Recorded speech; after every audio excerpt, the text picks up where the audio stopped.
Students, आज उत्तराखंड की class में हम उत्तराखंड में पाई जाने वाली जनजातियों के बारे में पढ़ेंगे। तो सबसे पहले समझते हैं कि जनजाति क्या है।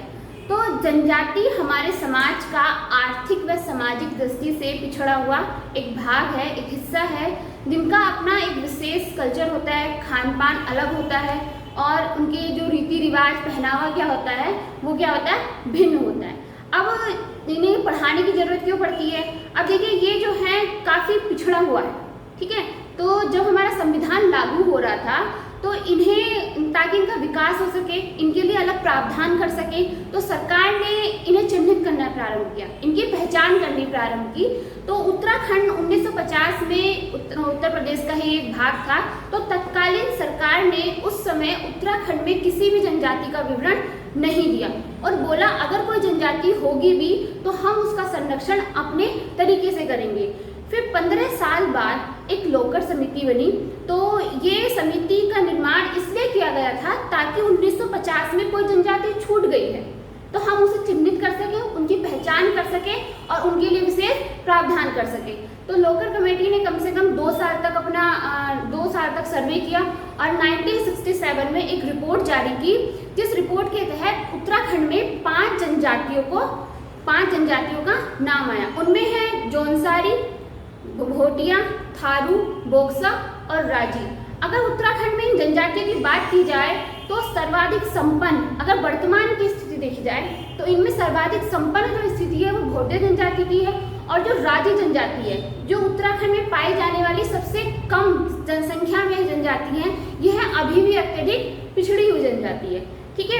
इनमें अगर जौनसारी की बात की जाए तो जौनसारी बाकी सभी जनजातियों से थोड़ी सी भिन्न है क्योंकि वो अपने क्षेत्र विशेष के कारण जौनसारी है और बाकी जितनी भी जनजातियां हैं जो लगभग जो पाई जाती हैं वो कुमाऊं में पाई जाती हैं और जौनसारी जनजाति जो है वो क्या है, गढ़वाल की जनजाति है। तो आज जो हम पढ़ने वाले हैं थारू जनजाति के बारे में। तो अब बुक में बहुत सारी बुक में अलग अलग दे रखा है। कुछ बुक में दे रखा है कि उत्तराखंड में पाई जाने वाली जनसंख्या की दृष्टि से सर्वाधिक जो जनजाति है वो है जौनसारी, लेकिन कुछ बुक में दे रखा है कि जो हम सब सर्वाधिक जनजाति पाई जाती है वो है हमारी थारू जनजाति। तो आज जो हम पढ़ेंगे वो थारू जनजाति पढ़ेंगे। अब कोई भी जनजाति हो, कोई भी जनजाति आप पढ़ लीजिए, तो सबसे पहले ये टॉपिक आता है कि वो जनजाति आई कहाँ से, उसकी उत्पत्ति कहाँ से हुई।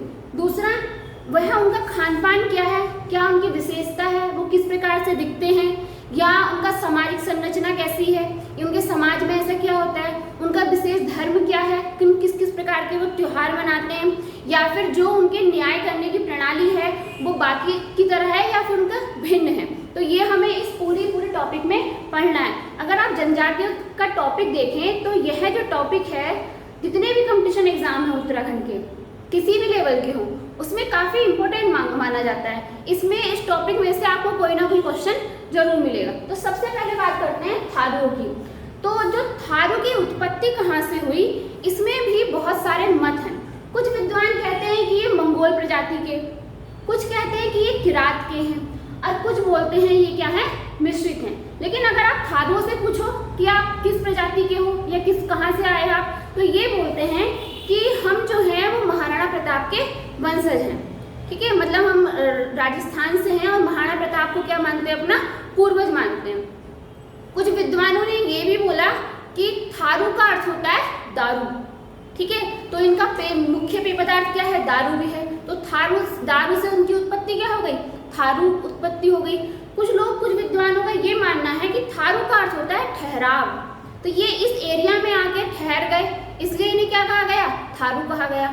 कुछ विद्वान या वैज्ञानिक ये मानते हैं कि थर कांपने की वजह से इनका क्या नाम पड़ा, थारू पड़ा, ठीक है। विशेष तौर से हम ये मानते हैं सामान्य रूप से कि थारू जनजाति क्या है, मिश्रित जनजाति है, ठीक है। अब देखते हैं कि शारीरिक संगठन, इनकी जो वेशभूषा है, शरीर की स्ट्रक्चर है वो किस टाइप की है। तो थारू जनजाति की जो शरीर की स्ट्रक्चर है वो मंगोल प्रजाति के अत्यधिक करीब मानी जाती है। अगला क्या आता है, भाषा। देखिए इनका कोई क्षेत्र विशेष नहीं है। यह जो जनजाति पाई जाती है तराई क्षेत्र के नानकमत्ता, खटीमा, सितारगंज इस साइड में पाई जाती है, जो उधम सिंह नगर वाला जिला है। तो इनकी कोई विशेष अपनी भाषा नहीं है।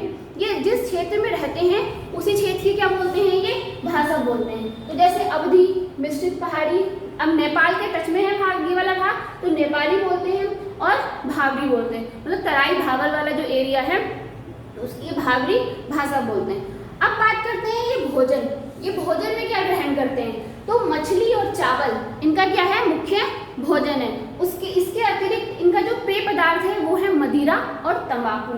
इनके जो त्योहार होते हैं, ये अपने त्योहारों पर एक विशेष प्रकार की मदिरा बनाते हैं जो ये चावल से बनाते हैं, और उस मदिरा को ये जाड़ कहते हैं। तो ये उनका विशेष चीज़ है या फिर विशेष पेय पदार्थ है जिसे वे त्योहारों पे उनके यहाँ त्योहारों पे बनाई जाती है, और वो भी चावल से बनाई जाती है। कभी कभी पेपर में क्वेश्चन ये आ जाता है कि जाड़ क्या है, तो थारू जनजातियों के द्वारा चावल से बनाया गया जो पेय पदार्थ है उसे क्या कहा जाता है, जाड़ कहा जाता है। अब बात करते हैं इनकी सामाजिक संरचना की। अब देखिए कोई भी वर्ग हो वो गोत्रों में तो विभाजित होता ही है, तो ये जो हमारा थारू जनजाति वाला वर्ग है, इनके जो गोत्र होते हैं उसे कुरी कहा जाता है। और इनके गोत्रों में कौन कौन आते हैं, बड़वायत, महतो, बट्ठा, रावत, व्रतिया, डहर। इन सब में सबसे ज्यादा जो संपन्न है वो है हमारा बड़वायत। दूसरा, परिवार कैसे पाए जाते हैं, तो परिवार इनके संयुक्त और एकांकी दोनों प्रकार के परिवार पाए जाते हैं। मतलब पहले ये माना जाता था कि 500 लोगों का एक परिवार होता था, तो मतलब संयुक्त परिवार के रूप में ये रहते थे। दूसरा, एक विशेष बात है, इनके यहाँ जो समाज होता है वो क्या है, मात्र सत्तात्मक। जब आप हड़प्पा सभ्यता पढ़ेंगे तो हड़प्पा सभ्यता में आपको पढ़ाया जाता है कि हड़प्पा सभ्यता में जो समाज था वो क्या है, वो भी मात्र सत्तात्मक था। मतलब जो स्त्री होती है उसे विशेष स्थान दिया गया है। तो यहाँ पे थारुओं का समाज भी क्या है, वो क्या है, मात्र सत्तात्मक है। लेकिन इनका जो वंश चलता है, वंश पितृ के हिसाब से, पिता के हिसाब से चलेगा, लेकिन महिलाओं का क्या है, विशेष स्थान है। अब शायद इसलिए भी मैं आपको बताती हूँ कि ऐसा क्यों। तो एक बार की बात है कि जब मुस्लिमों ने राजस्थान पर आक्रमण किया था, तो ये बोला जाता है कि जो वहाँ के राजा थे उन्होंने अपनी रानियों को अपने सैनिकों के साथ इस एरिया में भेज दिया था। अब बहुत लंबे समय तक जो रानियां थी अपने पति के नौकरों के साथ, सिपाहियों के साथ यहाँ रहने लगी, इस क्षेत्र में रहने लगी, तराई के क्षेत्र में रहने लगी। अब उन्होंने काफी समय तक इंतजार देखा कि उनके पति आएंगे, राजा आएंगे, परंतु वो आए नहीं। तो बाद में क्या हुआ, कुछ समय पश्चात उन रानियों ने उन सिपाहियों के साथ क्या कर लिया, विवाह कर लिया। इसलिए जो यहाँ की महिलाएं हैं वो स्वयं को महारानी पद्मावती का वंशज बताती हैं, और जो यहाँ के पुरुष हैं, जो इस जनजाति के पुरुष हैं, वो स्वयं को महाराणा प्रताप के सैनिकों का वंशज बताते हैं। ठीक है, तो इसलिए शायद अभी भी आप उनसे अगर पूछोगे तो आप किसके वंशज, लड़कियों से, गर्ल्स जो हैं फीमेल हैं उनसे पूछेंगे किसके वंशज हैं, तो वो खुद को महारानी पद्मावती का वंशज बताती हैं। ठीक है, और ये बोलते हैं कि वो कहाँ से आए, राजस्थान से आए। इसलिए यहाँ पे जो स्थान दिया गया है वो मात्र सत्तात्मक, मतलब स्त्रियों को ऊपर स्थान दिया गया। अब बात करते हैं विवाह की। तो देखिए इनके समय में पहले जो, वैसे विवाह हिंदू धर्म के अकॉर्डिंग ही होता है क्योंकि जितनी भी जनजाति हैं वो हिंदू धर्म को ही मानती हैं। तो इनके यहाँ बदला विवाह था। बदला विवाह मतलब बहनों के आदान प्रदान का विवाह होता था। इनके यहाँ विवाह जो है एक बाल विवाह भी था। तो बाल विवाह इसलिए प्रारंभ किया गया था कि जो मुस्लिम थे, जब मुस्लिमों का आक्रमण हुआ तो उनसे बचने के लिए थारू जनजाति के लोग अपने बच्चों का विवाह बचपन में ही, मतलब छोटी अवस्था में ही क्या करते थे, कर देते थे। इसके अतिरिक्त इस समाज में विवाह की जो है 4 रस्में भी होती हैं। इनमें जो है, और विवाह जो होता है माघ के महीने में होता है। माघ मतलब जनवरी का महीना या फुलोरा दूज, होली के आसपास का महीना, उस समय क्या होता है, इनके यहाँ विवाह होता है। अब विवाह की क्या है, 4 रस्में। 4 रस्मों में सबसे पहले क्या आती है, पक्की पौड़ी। अब एक पक्ष है लड़की वाला और एक पक्ष है लड़कों वाला। तो इन दोनों पक्षों के द्वारा विवाह तय किया जाता है। तो उस विवाह तय करने को ही क्या कहा जाता है, पक्की पौड़ी। विवाह तय करने का मतलब कि लड़के को पसंद कर लिया कि इस लड़की का विवाह इस लड़के से होगा, तो इसे क्या कहा गया है, पक्की पौड़ी कहा गया है। उसके बाद जो इंगेजमेंट की रस्म होती है, सगाई की रस्म होती है, उसे क्या कहा गया है, अपना पराया कहा गया है। फिर आती है बाट कट्टी। तो विवाह की तिथि तय करना कि विवाह होगा किस तिथि को, उसे क्या कहा जाता है, बाट कट्टी कहा जाता है। उसके बाद इनके क्या होता है, विवाह होता है। विवाह भी इनका एक विशेष तरीके से होता है। ऐसा माना जाता है कि लड़के के यहाँ से घड़ा आता है, घड़े के ऊपर दिया रखा जाता है और उसे ही अग्नि मानकर उसके क्या होते हैं 7 फेरे लगाए जाते हैं। इसके पश्चात जब विवाह हो जाता है तो एक दिन के लिए जो कन्या होती है वर के घर जाती है और अगले ही दिन अपने भाई के साथ अपने मायके आ जाती है। उसके पश्चात लगभग 2-3 महीने बाद जो चाला की रस्म होती है, तो चाला की रस्म जो होती है गोना कहा जाता है कि इस रस्म में क्या होता है कि जो कन्या होती है वो स्थायी रूप से अपने पति के घर चले जाती है और वहीं पर रहती है। अब देखिए, मान लीजिए कभी ऐसा हुआ कि बाल विवाह हो गया और गोना होने से पहले किसी कन्या के वर की पति की क्या हो गई है, मृत्यु हो गई है। तो उस टाइम जो कन्या के पिता हैं अपनी पुत्री के लिए एक दूसरा वर ढूंढते हैं। तो इनके यहाँ जो है विधवा प्रथा भी प्रचलित है। तो जब वो दूसरा वर ढूंढते हैं तो वो अपनी पूरे बिरादरी को क्या देते हैं, भोज देते हैं। तो उस भोज को क्या कहा गया है, लठ भरवा भोज कहा गया है। तो कई बार पे क्वेश्चन आया है कि लठ भरवा भोज क्या है, ये किस जनजाति में प्रचलित है। तो विधवा विवाह के समय जो भोज कराया जाता है उसे क्या कहा जाता है, लठ भरवा भोज कहा जाता है। अब इस जो समाज है थारू जनजाति है, इसमें विधवा विवाह भी 2 प्रकार का है। एक है चुटकुटा और एक है उठान। अब देखिए, मान लीजिए किसी स्त्री के पति की डेथ हो गई है और वो दूसरे व्यक्ति के साथ क्या करती है, विवाह करती है। अगर वो दूसरे पति को अपने पुराने घर में, पुराने ससुराल में लाकर रखती है तो उसे क्या कहा गया है, चुटकुटा कहा गया है। ठीक है, मतलब नए पति को अपने पुराने पति के घर में लाके रखेगी, उसे क्या कहा गया, चुटकुटा कहा गया। और अगर वह नए पति के घर जाके रहेगी तो उसे क्या कहा गया है, उठान कहा गया है। ठीक है, अब इस समाज में स्त्रियों की स्थिति काफ़ी अच्छी है, तो तलाक लेने का अधिकार महिलाओं को ही दिया गया है। मतलब विवाह विच्छेद में दोनों की बराबर की हिस्सेदारी होती है। अगर मान लीजिए किसी पुरुष को जायदाद संबंधी कोई भी निर्णय लेना हो तो वह स्त्री से पूछ के ही लेता है। मतलब ये सारी चीज़ें ये दिखाती हैं कि थारू जनजातियों में स्त्रियों का विशेष स्थान है। अब बात करते हैं इनके धर्म की। तो जो थारू जनजाति है वो हिंदू धर्म को ही मानती है और हिंदू धर्म में इनके कुछ विशेष देवी देवता हैं, जिनमें क्या है, पछावन, खड़गाभूत, काली, नगराई, भूमिया, कौर, कारोदेव और राकत।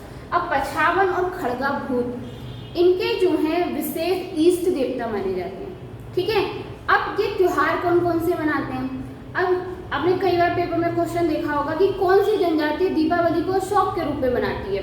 तो थारू जनजाति ऐसी है जो दीपावली को शौक के रूप में मनाती है। अब इसका कारण क्या है, अब ये वर्तमान में नहीं मनाती है शौक के रूप में। तो ऐसा माना जाता था कि मान लीजिए अगर किसी भी व्यक्ति की डेथ होती है, वो किसी भी मंथ में हो, तो दीपावली के दिन ही उसकी शोक मनाया जाता था। शोक का मतलब एक होता है ना, शोक उठना, शोक पूजा किया जाता है, शोक मनाया जाता है। तो दीपावली के दिन ही शोक मनाया जाता था। लेकिन वर्तमान में ऐसा कुछ नहीं रहा है, क्योंकि ये जनजाति भी काफ़ी एजुकेशन से जुड़ चुकी है, काफ़ी आगे आ चुकी है। तो वर्तमान में ऐसा कुछ नहीं है। तो अगर पेपर में क्वेश्चन ये आता है कि कौन सी जनजाति दीपावली को शोक के रूप में मनाती है, तो वो कौन सी जनजाति है, थारू जनजाति है। इसके अतिरिक्त इनका एक प्रमुख त्यौहार है बजहर। तो ये भी काफ़ी इम्पोर्टेंट है कि बजहर किसका प्रमुख त्यौहार है, क्योंकि होली, दीपावली ये तो हम हिंदू जनजाति के लोग भी मनाते हैं, लेकिन बजहर जो है हम ये त्यौहार नहीं मनाते। अब इसमें क्या होता है, बैसाख या जेठ के महीने में जो भी घर के आगे या गांव में पीपल या बरगद का पेड़ होता है, वहाँ सभी लोग, महिलाएं और पुरुष एकत्र हो जाते हैं। महिलाएं मिलके उस पेड़ के नीचे भोजन का निर्माण करती हैं, भोजन बनाती हैं और सभी लोगों को भोजन खिलाया जाता है। और महिला जो पुरुष होते हैं वो रात को अपने घर चले जाते हैं, लेकिन महिलाएं जो हैं पूरी रात नृत्य, गाने बजाने का क्या करती हैं, कार्य करती है। तो उसे क्या कहा गया है, बजहर त्योहार कहा गया। अब बात करते हैं होली की। तो होली जो है इनके यहाँ 1 माह 8 दिन तक मनाई जाती है। जैसे फाल्गुन मास की पूर्णिमा को मतलब होली का दहन होता है, तो उससे 1 महीना पहले की जो होली होती है वो होती है इनकी जिंदी होली। और होली दहन के मतलब 8 दिन बाद की जो होली होती है उसे क्या कहा जाता है, मरी होली। तो जब जिंदी होली होती है तो पुरुष और महिलाएं मिलकर खिचड़ी नृत्य करते हैं। तो ये भी काफ़ी इंपॉर्टेंट है कि खिचड़ी नृत्य किस पर किया जाता है, कौन सी जनजाति के लोग करते हैं। तो खिचड़ी नृत्य थारू जनजाति के लोग करते हैं। और किस त्योहार पर करते हैं, तो वो होली के त्योहार पर करते हैं। ठीक है स्टूडेंट, अब इसके बाद जो हम पढ़ेंगे उत्तराखंड में जनजातियों की अर्थव्यवस्था के बारे में पढ़ेंगे। अब हम थारू जनजाति की राजनीतिक व्यवस्था के बारे में पढ़ते हैं। तो देखिए, जब इनके जो गांव होते हैं, गांव में व्यक्ति रहते हैं, तो ऑब्वियसली लड़ाई झगड़ा ये सब क्या होता ही रहता है। तो नॉर्मल जो लड़ाई झगड़ा है या फिर चोरी, छोटी मोटी चोरी का मामला है, वो गांव के लोग ही पंचायत के रूप में क्या कर देते हैं, पंचायत में जाके सुलझा देते हैं। तो थोड़ा सा मैं आपको इनकी पंचायत या जो राजनीतिक व्यवस्था है उसके बारे में समझाती हूँ। तो जैसे कि एक होता है परिवार, तो परिवार में जो परिवार का मुखिया होता है उसे क्या कहा जाता है, गंधूर कहा जाता है। थारू जनजाति की एक विशेषता ये है कि यहाँ जो मुखिया होता है वो केवल उम्र के आधार पर नहीं बनाया जाता है कि अगर मान लीजिए परिवार का सबसे बड़ा ही मुखिया बन जाएगा।